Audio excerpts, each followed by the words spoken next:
Muy buenas a todos y bienvenidos a un nuevo contenido de El Nido del Cuervo. El patrón oro fue un sistema monetario en el cual el valor de una moneda estaba directamente relacionado con una cantidad específica de oro, lo que significaba que cada unidad de moneda en circulación estaba respaldada por una reserva de oro del mismo valor. Este sistema garantizaba que cualquier persona que poseyera billetes o monedas pudiese, en teoría, intercambiarlos por una cantidad fija de oro. La idea detrás de este sistema era crear una base sólida y estable para las economías, limitando la capacidad de los gobiernos para imprimir dinero sin control y, por tanto, limitando también la inflación. El patrón oro proporcionaba confianza en el valor de las monedas, ya que su valor estaba respaldado por un bien tangible y, además, universalmente valorado como el oro. Este sistema fue adoptado formalmente por muchos países durante el siglo XIX y se mantuvo hasta el siglo XX, jugando un papel crucial en la estabilidad económica global durante gran parte de ese periodo. El patrón oro tuvo su origen formal en el siglo XIX, aunque realmente sus raíces se encuentran en siglos anteriores, cuando por aquella época se utilizaban metales preciosos como medio de intercambio. Sin embargo, fue el Reino Unido el primer país en adoptar oficialmente este sistema monetario en el año 1821, tras las guerras napoleónicas. Antes de esto, las monedas solían estar hechas de oro o plata, pero con la adopción del patrón oro, el Reino Unido estableció que su moneda, la libra esterlina, estaría respaldada por una cantidad fija de oro. Esto significaba que el Banco de Inglaterra se comprometía a convertir los billetes emitidos en oro a una tasa fija. Esta medida proporcionó estabilidad a la economía británica y ayudó a controlar la inflación, lo que permitió, además, una mayor confianza en la libra esterlina. El éxito del Reino Unido con el patrón oro influyó en otros países y estos empezaron también a adoptarlo a lo largo del siglo XIX. Alemania, después de su unificación en 1871, adoptó el patrón oro para su nueva moneda, el marco alemán. Francia, que había estado utilizando un sistema bimetálico de oro y plata, se unió al patrón oro en la década de 1870.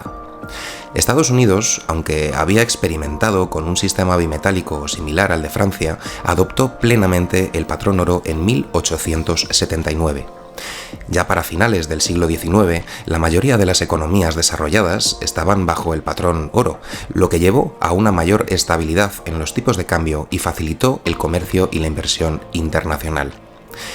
En términos generales, a pesar de que el sistema tenía, lógicamente, sus desafíos, en particular la rigidez que imponía a las políticas monetarias, su adopción inicial fue vista como una forma efectiva de estabilizar las economías y fomentar así el comercio en un mundo cada vez más interconectado.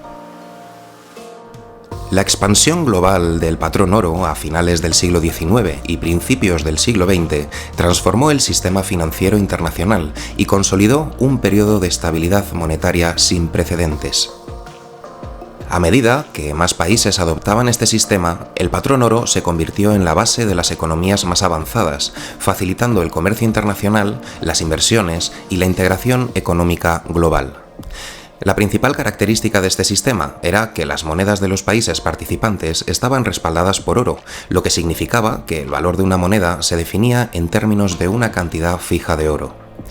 Esta interconexión monetaria permitió que las monedas tuvieran un valor estable entre sí, eliminando gran parte de la incertidumbre en los tipos de cambio y reduciendo los riesgos asociados al comercio y la inversión transfronteriza. El establecimiento del patrón oro a nivel global también promovió la confianza en los sistemas financieros nacionales e internacionales. Los inversores y comerciantes podían estar seguros de que las monedas mantenían su valor y que podían convertirlas en oro si así lo deseaban. Esto alentó el flujo de capital entre los países y facilitó la expansión de las economías, especialmente en Europa y América del Norte. Londres se convirtió en el centro financiero del mundo, en gran parte debido a la estabilidad proporcionada por el patrón oro y la confianza en la libra esterlina, que era, en aquel momento, la principal moneda de reserva durante ese periodo. Además de la estabilidad monetaria, el patrón oro impuso una disciplina fiscal estricta a los gobiernos. Para que un país pudiera mantener el patrón oro, debía asegurarse de tener suficientes reservas de oro para respaldar su moneda en circulación. Esto, lógicamente, limitaba la capacidad de los gobiernos para imprimir dinero indiscriminadamente, lo que ayudaba a mantener la inflación bajo control. En este sentido, el patrón oro actuaba como un freno a las políticas fiscales y monetarias expansivas, obligando a los países a equilibrar sus presupuestos y a mantener políticas económicas prudentes. Los países que entraban en déficit comercial, por ejemplo, debían pagar esos déficits en oro, lo que conducía a una contracción de la oferta monetaria y, en última instancia, a una reducción de la demanda interna. Este mecanismo automático ayudaba a corregir desequilibrios económicos, aunque a menudo a costa de, lógicamente, sufrir recesiones internas. El patrón oro también coincidió con una era de globalización económica. Durante este periodo, conocido como la primera globalización, el comercio internacional creció rápidamente, impulsado por avances en el transporte, los ferrocarriles y los barcos de vapor, y la expansión de los imperios coloniales, que facilitaron el acceso a nuevos mercados y recursos. El patrón oro proporcionó, como he comentado anteriormente, un marco estable para esta expansión económica global, ya que los tipos de cambio fijos permitían a las empresas y a los inversores planificar con mayor certeza y reducir además los costos asociados con las transacciones internacionales. Sin embargo, aunque el patrón oro ofrecía muchos beneficios, también tenía sus limitaciones. Su rigidez, al vincular la oferta monetaria a la cantidad de oro disponible, restringía la capacidad de los gobiernos para responder a crisis económicas, guerras o recesiones. Además, la dependencia del oro significaba que el descubrimiento de nuevas fuentes de oro o la pérdida de reservas podía tener efectos dramáticos en la economía global.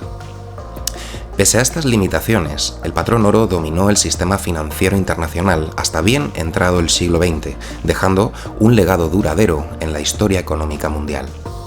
Su éxito y sus desafíos han sido objeto de debate desde entonces, y su colapso allanó el camino para el sistema monetario moderno basado en monedas fiduciarias. El sistema del patrón oro, que había proporcionado estabilidad durante décadas, comenzó a mostrar sus limitaciones con el estallido de la Primera Guerra Mundial en 1914. Durante la guerra, los países europeos necesitaban grandes cantidades de dinero para poder financiar sus esfuerzos bélicos, lo que los llevó a suspender el patrón oro. En lugar de limitar la emisión de dinero a la cantidad de oro disponible, los gobiernos empezaron a imprimir grandes cantidades de billetes sin respaldo en oro, lo que provocó inflación. La guerra también alteró profundamente las economías mundiales, desestabilizando el comercio y creando desequilibrios en los pagos internacionales. A medida que la guerra se prolongaba, el retorno del patrón oro en su forma original se volvió cada vez más difícil. Después de la guerra, varios países intentaron restablecer el patrón oro, pero las condiciones económicas habían cambiado drásticamente. La década de 1920 fue un periodo de recuperación económica, pero también de inestabilidad. Algunos países, como el Reino Unido, intentaron volver al patrón oro, a las tasas de cambio anteriores a la guerra, lo que resultó en una deflación significativa y un aumento del desempleo. En Estados Unidos, aunque el patrón oro se restableció formalmente en 1919, el sistema nunca volvió a funcionar como antes de la guerra. La falta de coordinación entre las principales economías y las tensiones económicas globales llevaron a un sistema menos robusto y mucho más susceptible a la crisis. La Gran Depresión de 1929 marcó el punto de inflexión en la viabilidad del patrón oro. La severa crisis económica global que comenzó en Estados Unidos se extendió rápidamente por todo el mundo, causando un colapso en los precios, un aumento masivo del desempleo y una disminución del comercio internacional. En este contexto, el patrón oro se convirtió en una camisa de fuerza para las políticas económicas. Los gobiernos, limitados por la necesidad de respaldar su moneda con oro, no podían aumentar la oferta monetaria para estimular sus economías o bien devaluar sus monedas para mejorar la competitividad de sus exportaciones. Esto exacerbó la crisis y muchos países comenzaron a abandonar el patrón oro. El Reino Unido fue uno de los primeros en hacerlo, en 1931, seguido por otros países europeos. En Estados Unidos, el presidente Franklin D. Roosevelt tomó la decisión histórica de abandonar el patrón oro en 1933, como parte de sus esfuerzos para combatir la Gran Depresión.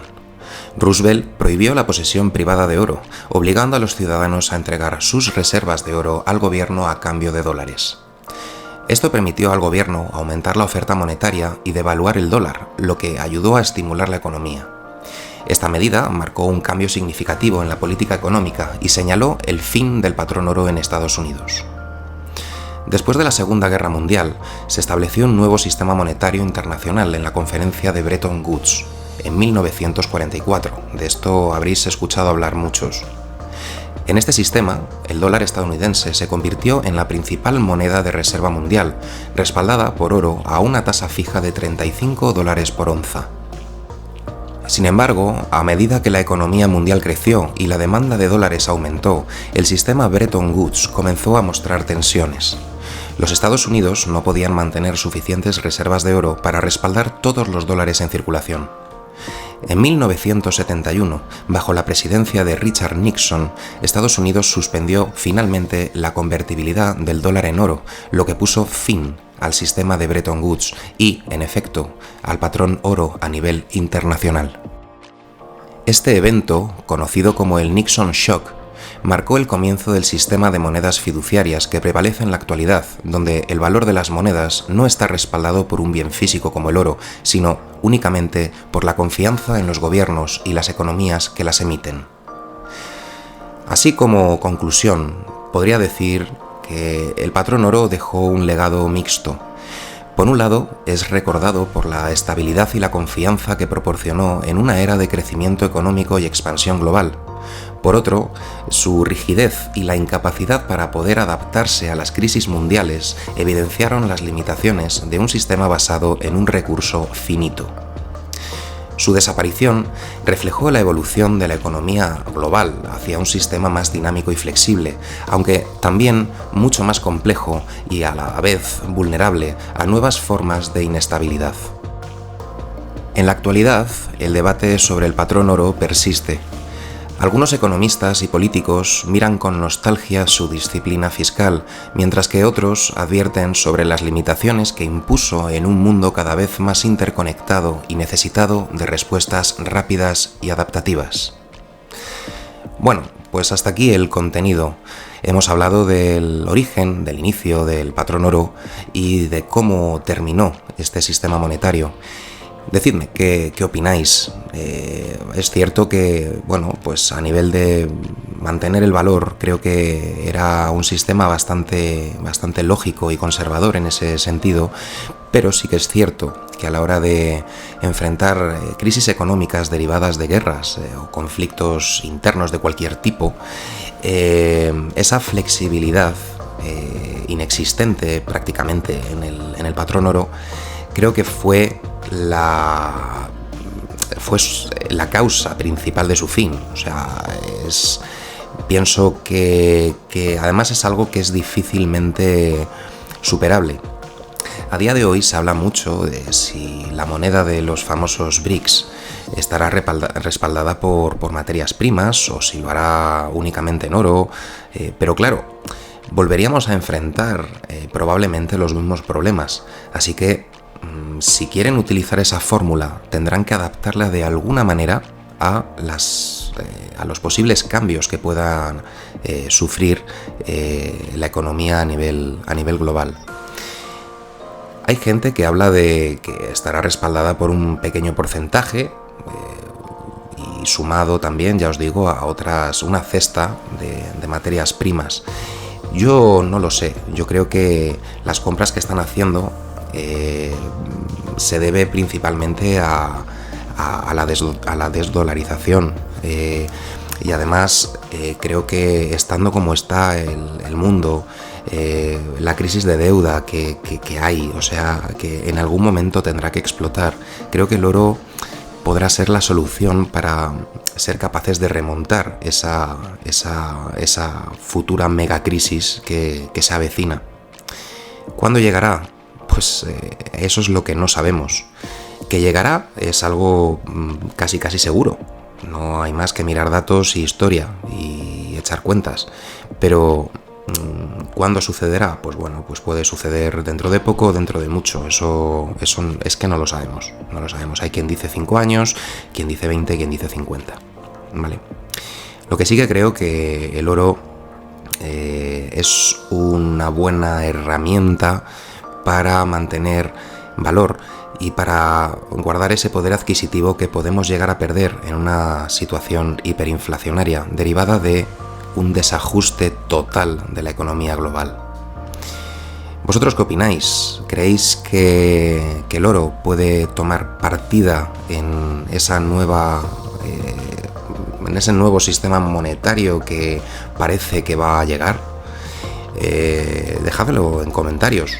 Creo que es bastante interesante el tema y creo que todos tenemos algo de idea. Hemos oído hablar algunas cositas sobre este asunto y bueno, pues nada, vamos a ver si somos capaces de crear algún debate en los comentarios, ¿vale? Bueno, con esto os dejo. Un fuerte abrazo a todos y, como siempre digo, nos vemos en futuros contenidos por el nido. Hasta luego.